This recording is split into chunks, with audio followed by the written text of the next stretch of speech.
Guys ধান ক্ষেত দেখাইছি আমার নানার। এই দেখেন আমার নানার সুপারি বাগান। এটা কিন্তু আমার নানার সুপারি বাগান, ঠিক আছে। অনেক সুপারি গাছ বুনছে ওরে, খুব সুন্দর। আর এর লিগে তো চিন্তা করছি যে নানারে নিয়ে যামুগা, বুঝছেন। দেখেন এগুলো কিন্তু সব সুপারি বাগান। এটা অনেক বড় সুপারি বাগান। আমার মা কিন্তু ঘুরা ঘুরা দেখাইতেছে যে কোন জায়গায় আমার নানার সম্পদ আছে। অনেক সম্পদ রে ভাই, কি বলবো। অনেক সুপারি গাছ বুনছে, অনেক সুন্দর। গাছগুলো কিন্তু অনেক বড় বড় হয়ে গেছে, অনেকগুলো অনেক বড় হয়ে গেছে, সুপারি ধরে গেছে, অনেকগুলো অনেক ছোট ছোট। এগুলো কিন্তু পুরাটা সুপারি বাগান, বুঝছেন। অনেক সুন্দর লাগতেছে গাইস। দেখি আর কোন কোন জায়গায় কি কি গাছ আছে আর কি কি বাগান আছে। গাইস এগুলা কিন্তু আদা গাছ, দেখেন এই যে আদা গাছ, আদা বুনছে আমার নানাই, কিন্তু আদাও বুনছে, ঠিক আছে। এই যে আদাগুলো কিন্তু অনেক সুন্দর। তো দেখা যাচ্ছে যে আর বাজার থেকে আদা কিনে না খাওয়া লাগে না। সুপারি গাছের পাশ দিয়েই আপনার এই আদা গাছগুলো বুনছে, ঠিক আছে। সুপারি বাগান আছে, তার পাশে কিন্তু আদা গাছগুলো দেখেন। আদা গাছগুলো খুবই সুন্দর। আদা গাছ কিন্তু আমি প্রথম দেখলাম, আমি এই দেশে আইসাই কিন্তু আমি প্রথম আমি আদা গাছ দেখলাম। গাইস এগুলাই দেখেন হলুদের ক্ষেত, হলুদ খেতি করছে। টুকটাক কিন্তু কম কিছু করে নাই, ঠিক আছে, বহুত কিছু করছে আমার নানাই। গাইস আপনারা তো দেখাইছিলাম আর কি ওই যে ক্ষেত। আমার আম্মা তো ধান ক্ষেতের কথা বলছিল, ওই যে এক ভিডিও তো দেখছিলেন। ওই কালা কালা পর্যন্ত, তো ওই কালা কালা পর্যন্ত তার জমিন দেখতে দেখতে কিন্তু ওই ধান ক্ষেতের বগলে আসলাম। এগুলো কিন্তু আমার নানার জমিন, কালা কালা পর্যন্ত। তো গাইস তার কিন্তু অনেক জমিন। কয় তোমার নানার জমিন আমি আইসা দখল করবো, ঠিক আছে। আমার মেয়ের কথাও কিন্তু খারাপ না।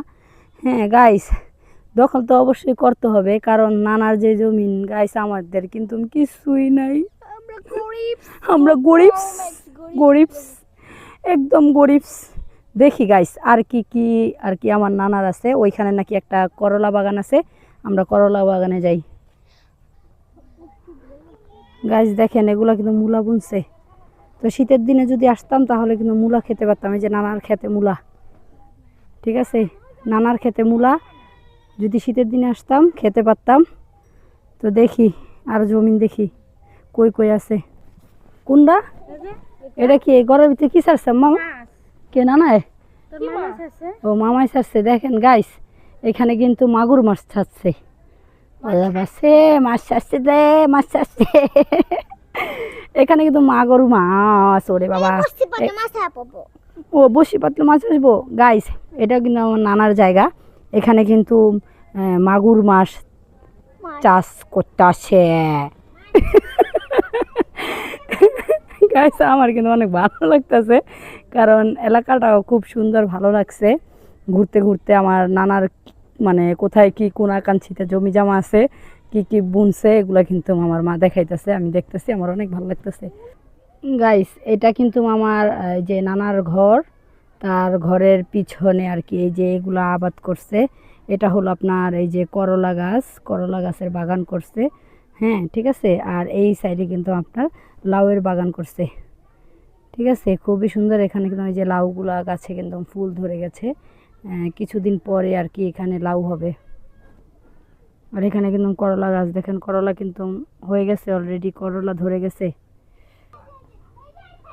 করলা ধরে গেছে। করলা কিন্তু অনেক বড় বড় হয়ে গেছে। এগুলোকে আর কি উস্তা বলে।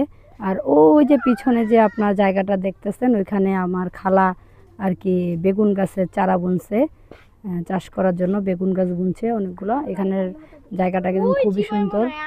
তো গাইস আপনারা তো দেখলেন আমার নানার কিন্তু অনেক সম্পদ। তো এখন আমি চিন্তা ভাবনা তো অন্যটা করতেছি, নানার সম্পদ দখল করা লাগবো। তো এখন কিভাবে যে দখল করি দাঁড়ান দেখি, আগে বাড়িতে যাই কিভাবে নানাকে পটানো যায়। পটায় পটায়া দুই বোনে গাইস, দুই বোনে বলে হ্যাঁ, আমার ছোট বোন বলতেছে দুই বোনে কিন্তু পটায় মোটায় নিয়ে নেব নানার অনেক সম্পদ।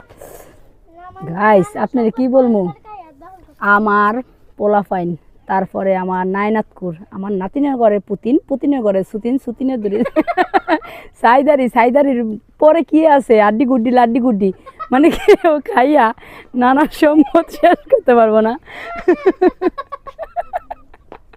কি রে, ঠিক আছে না? আমার মন দেয় আস্তে আস্তে পেটে ব্যথা বানা লাগছে। আল্লাহ, এগুলো কিন্তু আমি খাইয়া শেষ করতে পারবো না কেউ গাইস। আপনারা কিন্তু আমাদের মানে পাশে থাকবেন, আমাদের একটু কিন্তু সহযোগিতা করবেন নানাকে পটানোর জন্য, ঠিক আছে?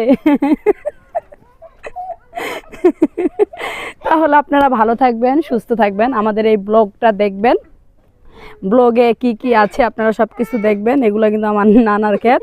তো আপনারা ভালো থাকবেন, সুস্থ থাকবেন, নিত্য নতুন ভিডিও দেখার জন্য আপনাদের অনুরোধ রইল। ভালো থাকবেন, সুস্থ থাকবেন, আল্লাহ হাফেজ।